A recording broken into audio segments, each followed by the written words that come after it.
first full day in Boracay. So, nauna na kaming lumabas kasi matagal pa sila.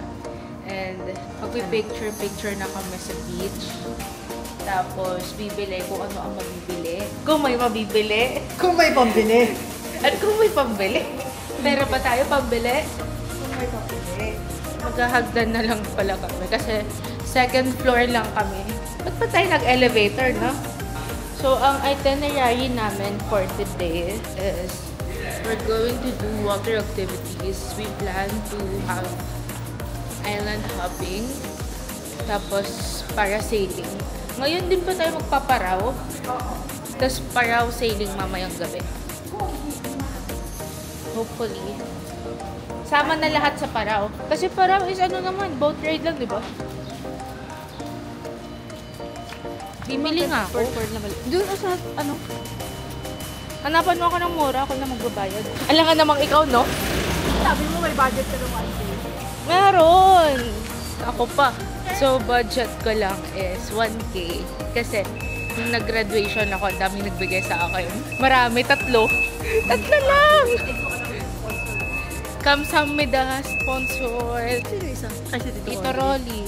Ikaw, to si Tito Ale. Buti nga kayo, 2K eh. Sobrang grateful ko na. Buti na sinabi si Tito Allen mo na dagdagan mo yung kay Javi kasi honor student. So, andito na kami sa beach. It's like 2 minutes walk lang sa hotel. Malapit lang siya. Here we are. It's ano? Ano mo? It's high Kita mo tide. yung high tide. Yeah, it is high tide. Meron na kaya. So, high tide na siya kasi pag hapon, malayo siya. Tapos, pag umaga, malapit siya. Tapos, malalim na. Nakon sa'yo, no? Yeah. Gusto ko nga mag-paddle boat eh. Alam mo yun? Gusto ko yung gano'n yung crystal. Crystal kaya? Oo. Mag-ano lang. Maura ka lang? Oo. Mag-change ako ng outfit. Parang mas onti tao dito. Station 2. Nasa kapaligo kasi na sisilungan ng Yeah. mga puno. So, di ba sa balaya? Mas pinakababad ka sa puno. So, marami ring restaurants dito. Like Jerry's. Oh, safe naman kasi may Lifeguard. lifeguard ulit. Sister, tingnan mo naman kung yung focus mo sa tinituro natin. Magalaw ako ng galaw. May lifeguard on duty dyan. Kaya, you are safe, sweet.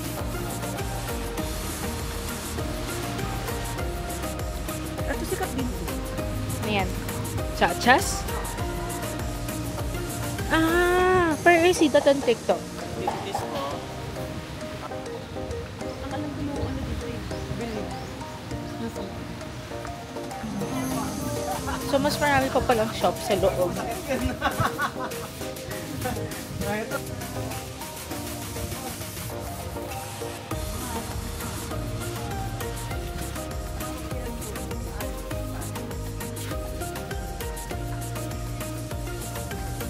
Ooh, this is cute.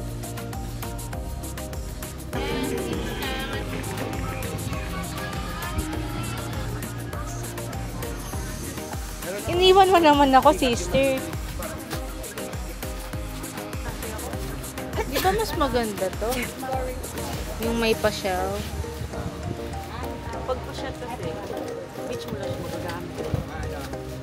Or ito, mga small pendant. 180 na lang o 100. Pero mga ng phone ko. So guys, siya yung taga-tago ng phone ko. So, nakabili ako ng necklace for, it was 100 pesos each. Tapos, sabi nung guy sa akin, actually 130 for 2. Pero, sabi ko, isa lang naman need ko for my outfit. So, sabi niya sa akin, pwede niyang i-offer ng 100 each. And I made tawad. Sabi niya, 80, sige. So, binili ko yung my shell. Para beach na beach yung 5. Ayan yung ice flakes, oh.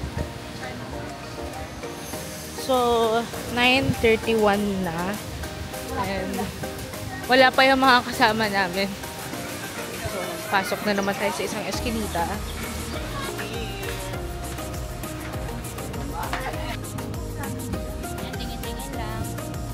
tagal kumilos nila, ano, no? Andito kami sa may tapat na Nigi Nunus. Nagstay na kami dito before nung nagpunta kami ng Bora ni Habi. Diyan kami nagstay. Meron siyang bar, restaurant, and then papasok doon yung mga villas nila. Parang 2 nights kaming nagstay dito. Tapos lumipat kami sa Azalea. Madaming ano dito, foreigner. Mga kasama namin nun. Oo, tingnan mo. Pati yung mga kumakain. Mostly mga foreigners. So, naglalakad kami habang inaantay yung mga kasama namin at ang tagal nila, mainit na. So, later ulit, babalikan namin muna yung mga kasama namin. Dumaan muna pala kami sa Mandarin Bay Resort and Spa para magpa-reserve ng table for our dinner tonight. And shout out kay Miss Julie kasi super bait. Siya yung nag-arrange ng reservation namin and she even endorsed us sa kanyang colleague kasi mag-out na daw siya at hindi namin siya maabutan pag bumalik kami for dinner. Meron din silang live band dito sa may pool area every 6 p.m. Kaya if you want to have that Mandarin Bay's hospitality experience, you can dine in even if you're not a check-in guest. Babalikan sa Azalea. Thank you po. Have a good day. So, ngayon, we're going to Epic kasi nandun na din yung mga kasama namin. Then, after, mag-i-inquire lang kami ng pwedeng ano yun? Island hopping? Island hopping. Kasi bukas, land hopping naman kami. Today, we're water activity. Ayan, we're back at the beach. And punta lang kami ng Epic. Yeah. Meron na po kuya. Thank you then. So, Epic lang kami. Maganda lang dito, mahangin. Mahangin. Kasi kahit maaraw, mahangin. So, yan, nagsa-sand building na sila, yung castle. They do it every day kasi meron silang dates na nilalagay. Parang mas okay na lang na mag-private tayo. Mas maganda talaga mamang private kasi oras na gusto nyo pumunta sa isang lugar, kung gusto nyo nang umalis, alis kayo, walang makakapigil kasi ang binayaran nyo yung bangka. Nasa may Bulabog Beach na kami waiting sa aming bangka for our island hopping. And pag ganito daw na habagat season, lahat ng water activities dito ginagawa. Yan yung sasakyan namin papunta island hopping. Hindi ko naintindihan?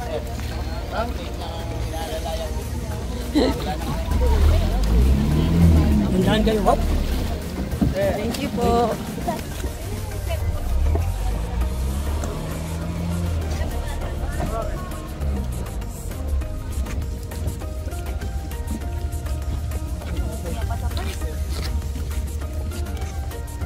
Doon kami sasakay. Magpa-private tour kami papuntang island hopping. By the way, 6,500 pala yung binayaran namin for the whole island hopping tour with 4 stops and kasama na yung snorkeling. Ayan ang aming kapitan, si Kuya Onyo. Ano talaga name niya? Hindi. Katabi ko ang tunay na kapitan. Oh. Sabi ko lang Onyo. Bang. Ayun yung mga parasili.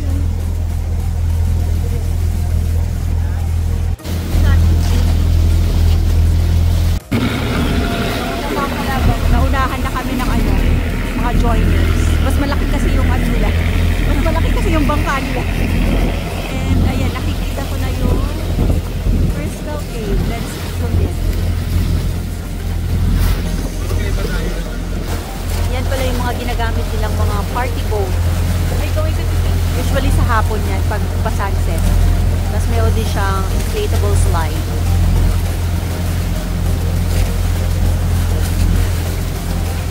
May mga windmill din dun, oh. Yan yung mga party boat nila pag sun dancer, yung tropical sunset cruises.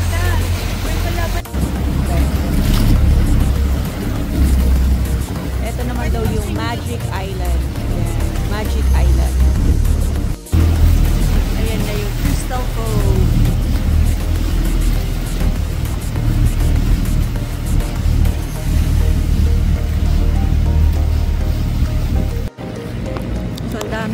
Andito na kami sa aming first stop ang Crystal Cave.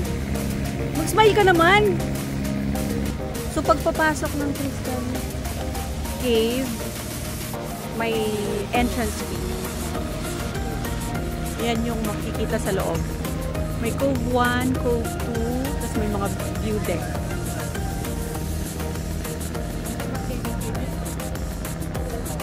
How much ang entrance?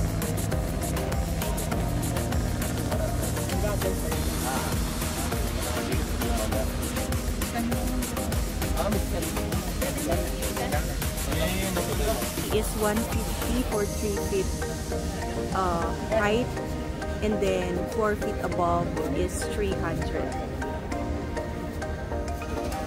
Bali, ikutin natin yan kung gusto nyo pumasok. Ay, sasama ka din, kuya? Ano? Si Kuya Onyok. Ang kasama niyo. Okay, go.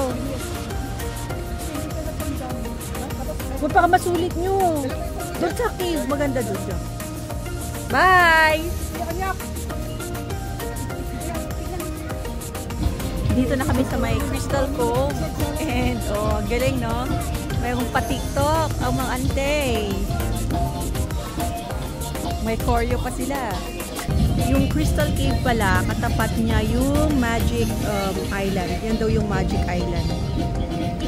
Sabi nung tour guide, minsan daw kasi parang lumulubog, lumilitaw yan.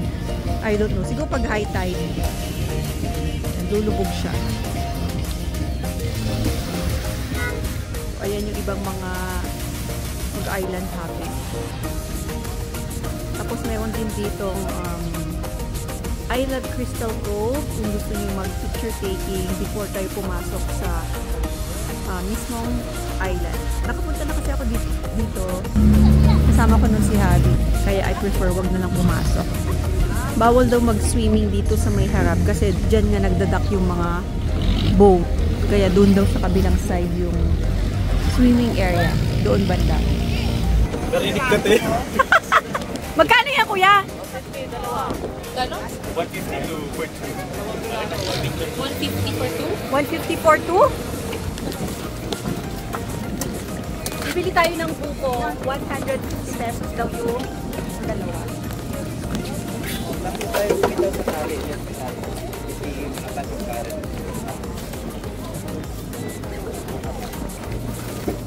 May kasama ng tubig alat yung so natin niya. Kasama na yan. Wala namang mamamatay sa tubig dagat. Naiinom mo nga, ma'am eh. Oo. Tama ka naman. Kaya mo mapagbalito ka, may inom mo yan. Andito na kami sa may snorkeling area.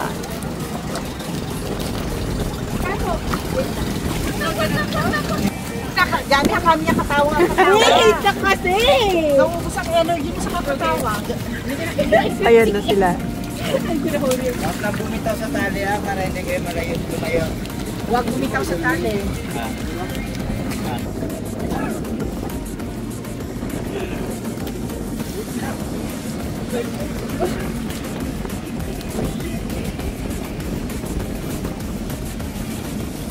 Kuya! At dahil medyo malakas daw yung current, advisable na humawak lang sa tali para hindi matangay ng alon. Kasama ang snorkeling sa island hopping, however, need magbayad ng 100 pesos each for the snorkeling gear. After ng snorkeling, proceed naman kami sa next stop, which is the Puka Beach. Yung island na daw niya is part na ng Brook Blossom.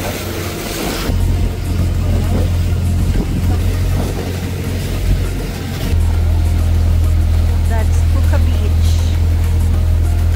Ang haba din pala ng Puka Beach. So, andito na kami sa may Puka Beach. Sumilong lang muna kami sandali kasi it's super duper hot. And kaya daw tinawag itong, hey Bobby!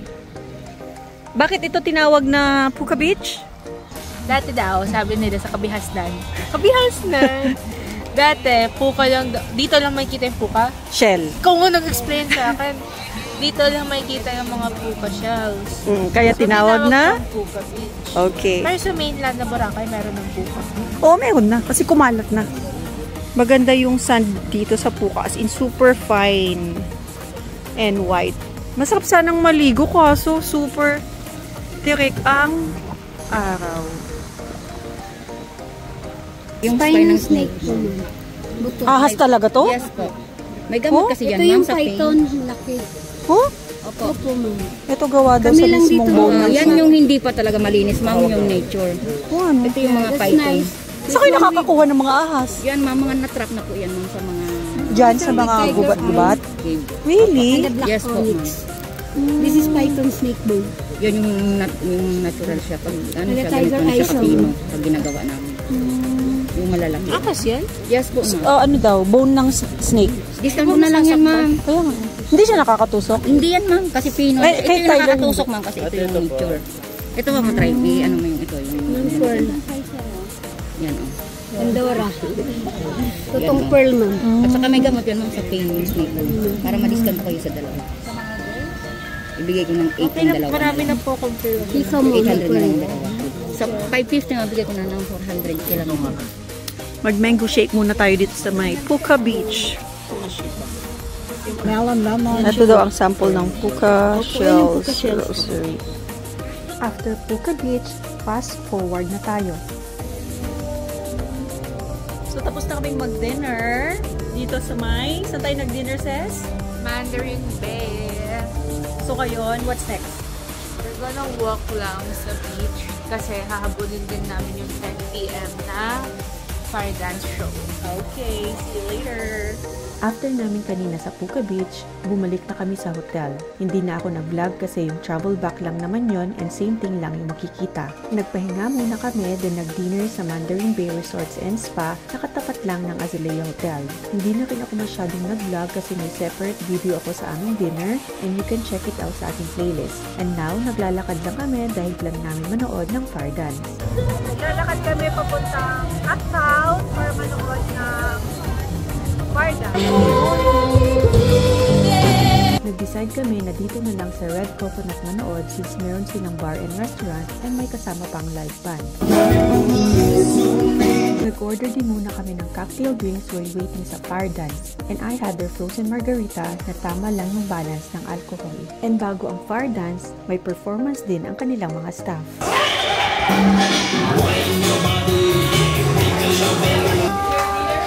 Please welcome once again the Vanguard Dancer Fire Dancer.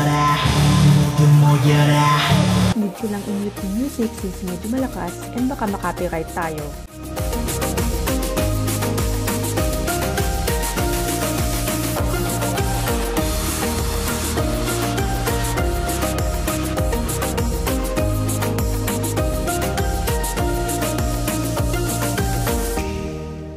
Fantastic, baby. After ng fire dance, nakipag-jamming din kami at ang aking pamangkin ang aming pambato.